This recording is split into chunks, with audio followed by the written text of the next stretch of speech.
আসসালামু আলাইকুম রহমতুল্লাহ। সুপ্রিয় দর্শক শ্রোতা, এখন আমরা ইসলামী আন্দোলনের সাফল্যের শর্তাবলী বইটি অধ্যয়ন করা শুরু করছি।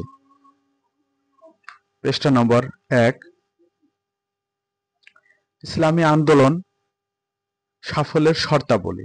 লেখক সৈয়দ আবুল আলা মওদুদী, অনুবাদক মাওলানা আব্দুল মান্নান তালিব, এসআই পাবলিকেশন। পৃষ্ঠা নং 2, ইসলামী আন্দোলন সাফল্যের শর্তাবলী, সৈয়দ আবুল আলা মওদুদী, অনুবাদক মাওলানা আব্দুল মান্নান তালিব।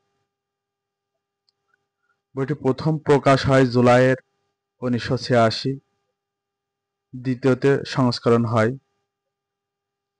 জুলাই 1995, তারপরে এপ্রিল 2004, নভেম্বর 2020। বইটির মূল্য রাখা হয়েছে 60 টাকা। 3 নং পৃষ্ঠা থেকে পড়ছি। প্রকাশকের কথা।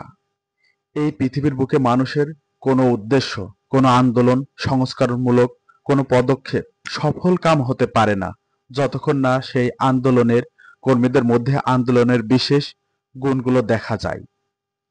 উদ্দেশ্য যতই মহৎ হোক না কেন, আন্দোলন যতই মুক্তির প্রতিশ্রুতিশীল হোক না কেন, কর্মীরা তাদের চরিত্রকে সুন্দর, বলিষ্ঠ, উন্নত আর উজ্জ্বল করতে না পারলে সফলতার স্বপ্ন নিছক কল্পনায় রয়ে যাবে। সমস্যা সংকুলন। এই দুনিয়ায় ইসলামী সমাজ বিনির্মাণের কাজে সম্পৃক্ত হওয়া ছাড়া আল্লাহর সন্তুষ্টি পাওয়ার উত্তম পথ আর নেই। তাই তো এই আন্দোলন তার কর্মীর কাছে স্বাভাবিকভাবেই আশা করে অধিক কর্মপ্রেরণা, ত্যাগ আর কুরবানি, দাবি করে বিশেষ যোগ্যতা ও বৈশিষ্ট্যের। মাওলানা সৈয়দ আবুল আলা মওদুদী রহমাতুল্লাহ আলাইহ সহজ সরল ভাষায় এই পুস্তকে যেসব গুণাবলীর প্রতি আলোকপাত করেছেন, সেই সব গুণাবলী ইসলামকে যারা দুনিয়া বিজয়ের আদর্শ হিসেবে প্রতিষ্ঠা করতে চান তাদের পুঁজি হওয়া উচিত। এই মূল্যবান বইটি প্রকাশ করতে পেরে তাই মহান আল্লাহ তাআলার শুকরিয়া আদায় করছি।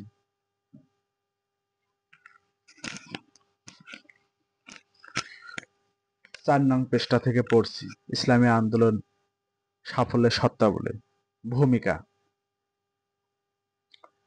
যারা সত্যি একটি ইসলামী সমাজ বিনির্মাণ করতে চান তাদের সর্বপ্রথম ভালোভাবে উপলব্ধি করতে হবে আমাদের জাতির মধ্যে একটি আদর্শ ইসলামী সমাজ প্রতিষ্ঠা আকাঙ্ক্ষার মোটেই অভাব নেই। আসল অভাব আগ্রহ ও উদ্যোগ গ্রহণের, এবং তার চাইতে বেশি অভাব যোগ্যতার।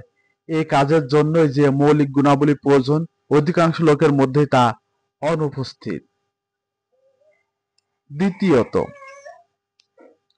যে বিষয়টির প্রতি তীক্ষ্ণ নজর রাখতে হবে তা হচ্ছে আমাদের জাতির সমগ্র প্রভাবশালী অংশ অধিকাংশ ক্ষেত্রে সমাজের বিকৃত ভাঙন সৃষ্টিতে মুখর, আর যারা বিকৃত ভাঙনের কাজে লিপ্ত নেই তারাও সৃষ্টি ও বিন্যাসের চিন্তামুক্ত।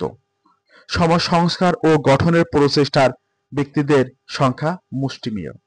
তৃতীয়, যে বিষয়টি অত্যন্ত গুরুত্বপূর্ণ সেটি হচ্ছে বর্তমান যুগে সমাজ জীবন পরিগঠন ও ভাঙার বৃহত্তম শক্তি হচ্ছে সরকার। আর যেখানে গণতান্ত্রিক ব্যবস্থা প্রতিষ্ঠিত থাকে সেখানেই জনগণের মধ্যে উপযুক্ত বা অনুপযুক্ত ব্যক্তিদের হাতে শাসন ক্ষমতা সোপর্দ করার ওপরই সরকারের যোগ্যতা বা অযোগ্যতা নির্ভরশীল। ভাঙার কাজে যারা লিপ্ত থাকে তারা জনগণের যাতে কোনোদিনই নির্ভুল নির্বাচনের যোগ্য না হতে পারে সেই জন্য জনগণকে পুরস্কৃত করার কাজে যত শক্তি ব্যয় করে আর অন্য কোনো কাজে তত ব্যয় করে না। এই তিনটি বিষয়ের সমন্বয়ে একটি ভয়াবহ দৃশ্য সৃষ্টি করে, যা প্রথম অবস্থায় মানুষের মনে নিরুৎসাহের সঞ্চার করে এবং চারিদিকে নৈরাশ্যের মধ্যে সে চিন্তা করতে থাকে, এখানে কোনো কাজে সফলতা কি সম্ভব? কিন্তু এইগুলো বিপরীতে আরো কতিপয় বিষয় রয়েছে যেগুলো সামনে রাখলে নিরাশার মেঘ কেটে যাবে এবং আশার আলোকছটা চতুর্দিকে উদ্ভাসিত হয়ে উঠবে। প্রথমটি হচ্ছে আশার আলো। প্রথমটি হচ্ছে আমাদের সমাজ কেবল অসৎ লোকের আবাসস্থল নয়, এখানে কিছু সংখ্যক লোক সৎ লোকও আছে। তারা কেবল সংশোধন ও চরিত্র গঠনের আকাঙ্ক্ষা মনে পোষণ করে না, বরং তাদের মধ্যে আগ্রহ ও ইসলামী আন্দোলন সাফল্যের শর্তাবলী। 5 নং পৃষ্ঠা থেকে পড়ছি। আগ্রহ ও যোগ্যতা রয়েছে, আর এর মধ্যে কিছুটা অভাব থাকলে সামান্য প্রচেষ্টার তা পরিবর্তন করা যেতে পারে। দ্বিতীয় কথা হচ্ছে, আমাদের জাতি সামগ্রিকভাবে অসৎপ্রবণ নয়। অশিক্ষা ও অজ্ঞতার দরুন তারা প্রতারিত হতে পারে এবং প্রতারিত হয়ে আসছে। কিন্তু প্রতারণাকারী যে বিকৃতির সম্মুখীন করে তার ওপর তারা সন্তুষ্ট নয়।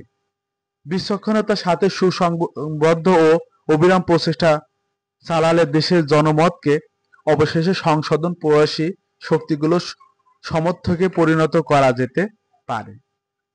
সমাজে অসৎ ব্যক্তিগুলোর প্রভাবের ফলে যে সমস্ত অনাচারের সৃষ্টি হচ্ছে, জাতির বৃহত্তম অংশ খোদ তার পরিপোষক হলো অবশ্যই নিরাশার কথা ছিল, কিন্তু আসল পরিস্থিতি তা নয়। তৃতীয় কথা হচ্ছে, যারা বিকৃতির জন্য কাজ করে যাচ্ছে তারা সকল প্রকার সুযোগ সুবিধা লাভ করেছে, কিন্তু দুটি সুবিধা অর্জন করতে পারেনি। এক, চারিত্রিক শক্তি, দুই, ঐক্যের শক্তি। তাহলে তৃতীয় কথা হচ্ছে, যারা বিকৃতির জন্য কাজ করে যাচ্ছে তারা সকল সুযোগ সুবিধা লাভ করতে পারলেও দুটি সুবিধা অর্জন করতে পারেনি। সেই দুটো সুবিধা হচ্ছে, এক চারিত্রিক শক্তি, দুই ঐক্যের শক্তি। সর্বশেষ ও সবচাইতে গুরুত্বপূর্ণ কথা হচ্ছে, দিন প্রতিষ্ঠার কাজ আল্লাহ তাআলার নিজের কাজ। এই জন্য যারা প্রচেষ্টা চালায় তারা আল্লাহর সমর্থ লাভ করে বলে সত্য হচ্ছে এই, তাদের সবর ও আন্তরিকতার সাথে কাজ করতে হবে। বুদ্ধি ও বিচক্ষণতা পরিহার করলে চলবে না। এই ধরনের লোক যতই স্বল্প সংখ্যক হোক না কেন, তাদের সাজ সরঞ্জাম উপকরণাদি যতই সামান্য হোক না কেন, অবশেষে আল্লাহর সাহায্য ও সমর্থন তাদের সকল অভাব পূর্ণ করে দেয়। আপাতত নৈরাশ্যার পেছনের আশার এই আলোকছটা একটি আদর্শ ইসলামী সমাজে কেবল সম্ভাবনার উন্মেষণ সাধনই নয়, বরং তার সফল প্রতিষ্ঠারও দিগন্ত উন্মুক্ত করে। তবে প্রয়োজন হচ্ছে, যারা এই কাজে সত্যিকারের আকাঙ্ক্ষা পোষণ করে তাদের আশা ও আকাঙ্ক্ষা মঞ্জিল অতিক্রম করে কিছু করার জন্য অগ্রসর হতে হবে এবং সাফল্যের জন্য আল্লাহ যে নীতি পদ্ধতি নির্ধারণ করেছে সেই পদ্ধতিতে এগিয়ে যেতে হবে। আপনি কেবল অসৎ কাজ ও দোষ ত্রুটি সমালোচনা করে যাবেন এবং সেগুলো নিছক আপনার কথার জোরে শুধরে যাবে, এটা আল্লাহর নীতি নয়। আপনি হাত ও পায়ের শক্তি,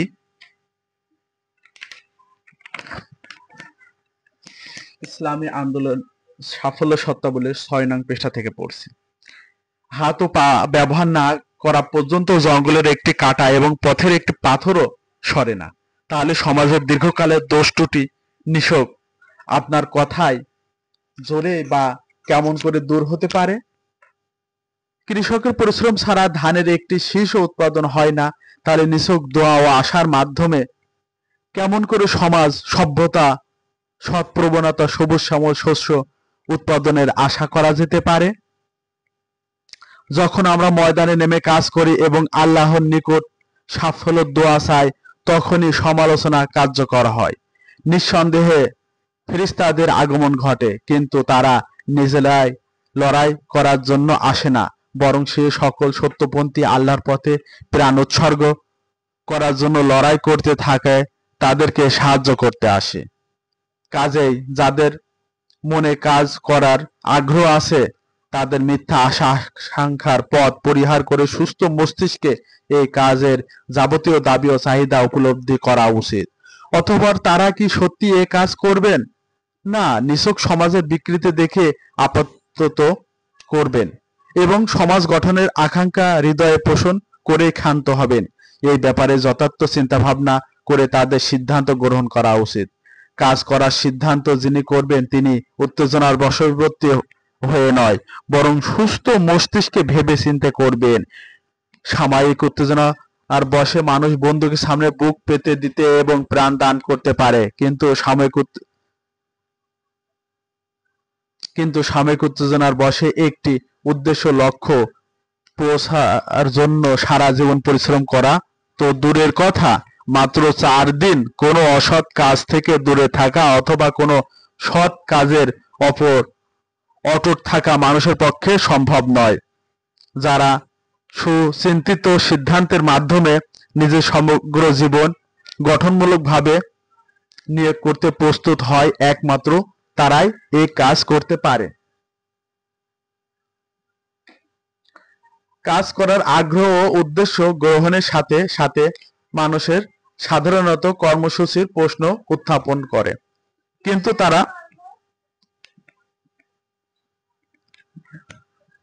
কিন্তু তারা ভুলে যায় কর্মের সিদ্ধান্ত ও কর্মসূচি মধ্যবর্তী স্থানে কর্মী নিজেই সত্তায় হচ্ছে কাজের আসল ভিত্তি ও নির্ভর।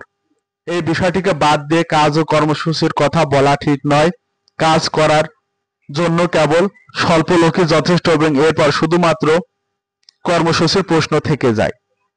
এই কথা মনে করা ভুল। এই ভুল ধারণার কারণে আমাদের এখানে অনেক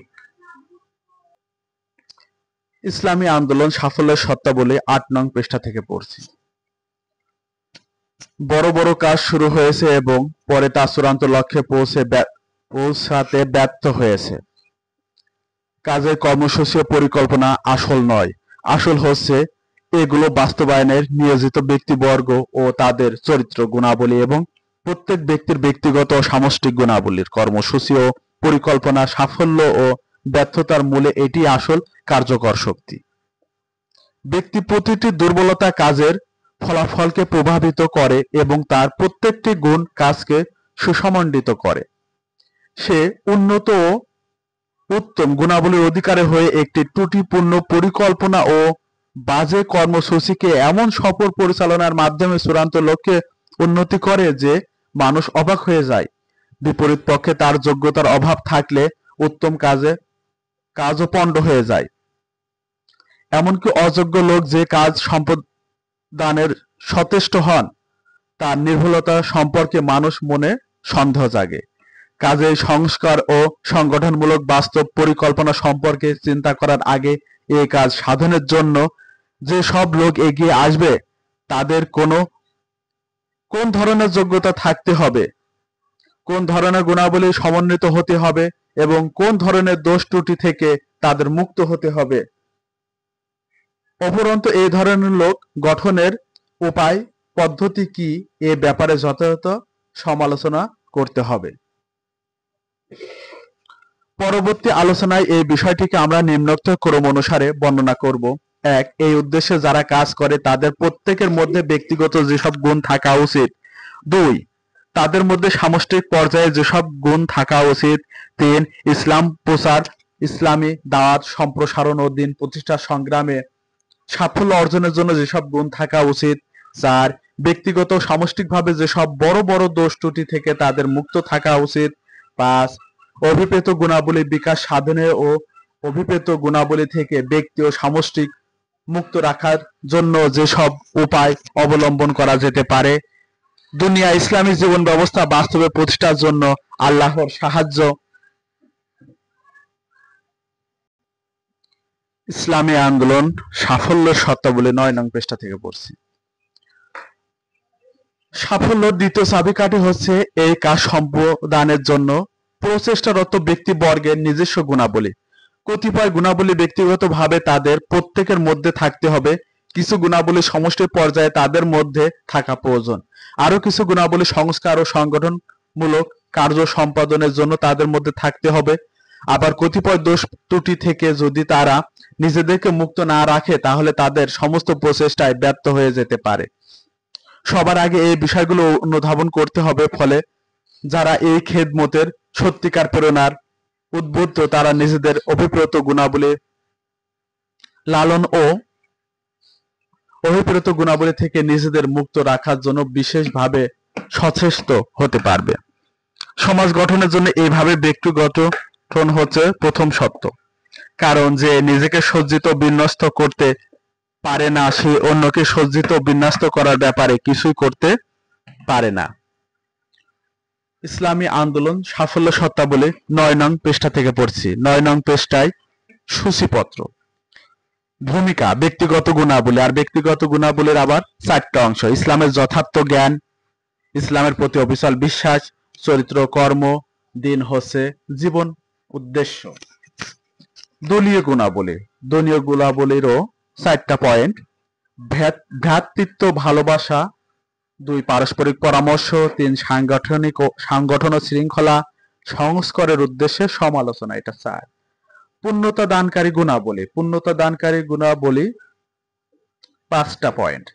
1 আল্লাহর সাথে সম্পর্ক আন্তরিকতা, 2 আখিরাতের চিন্তা, 3 চরিত্র মাধুর্য, 4 ধৈর্য, 5 প্রজ্ঞা। অসৎ মৌলিক গুণাবলী, অসৎ মৌলিক গুণাবলী হচ্ছে গর্ব, অহংকার, বাঁচার উপায়, বন্দেগীর অনুভূতি। 10 নং পৃষ্ঠা থেকে পড়ছি। আত্মবিচার, মহৎ ব্যক্তিদের প্রতি দৃষ্টি, ব্যক্তিগত প্রচেষ্টা, প্রদর্শনেচ্ছা, ব্যক্তিগত প্রচেষ্টা, সামষ্টিক প্রচেষ্টা, ত্রুটিপূর্ণ নিয়াত। মানবিক দুর্বলতা, মানবিক দুর্বলতার পয়েন্টগুলো হচ্ছে 1 আত্মপূজা, 2 আত্মপ্রীতি, 3 বাঁচার উপায়, 4 তওবা ইস্তেগফার, 5 সত্য প্রকাশ, 6 হিংসা ও বিদ্বেষ, 7 কুধারণা, 8 গীবত, 9 চগলখড়ি, 10 কানাকানি ও ফিসফিসানি, 11 মেজাজের ভারসাম্যহীনতা, 12 একগুঁয়েমি, 13 একদেশদর্শিতা, 14 সামষ্টিক ভারসাম্যহীনতা, 15 সংকীর্ণমনতা, 15 দুর্বল সংকল্প। ইসলামী আন্দোলন সাফল্যের শর্তাবলী বইটির 1 থেকে 10 নং পৃষ্ঠা পর্যন্ত পড়া হলো। পরবর্তী পর্বতে 11 থেকে 20 নং পৃষ্ঠা পর্যন্ত পড়া হবে। যারা আমাদের চ্যানেলটি এখনো সাবস্ক্রাইব করেননি তারা অনুগ্রহ করে আমাদের চ্যানেলটি সাবস্ক্রাইব করবেন, যাতে আমাদের প্রত্যেক দিনের ইসলামী সাহিত্য অধ্যয়ন করতে পারি এবং প্রত্যেক দিনের ভিডিও নোটিফিকেশন আমাদের কাছে পৌঁছে যায়। সবার সুস্বাস্থ্য কামনা করে এখানে শেষ করছি। আসসালামু আলাইকুম ওয়া রাহমাতুল্লাহ।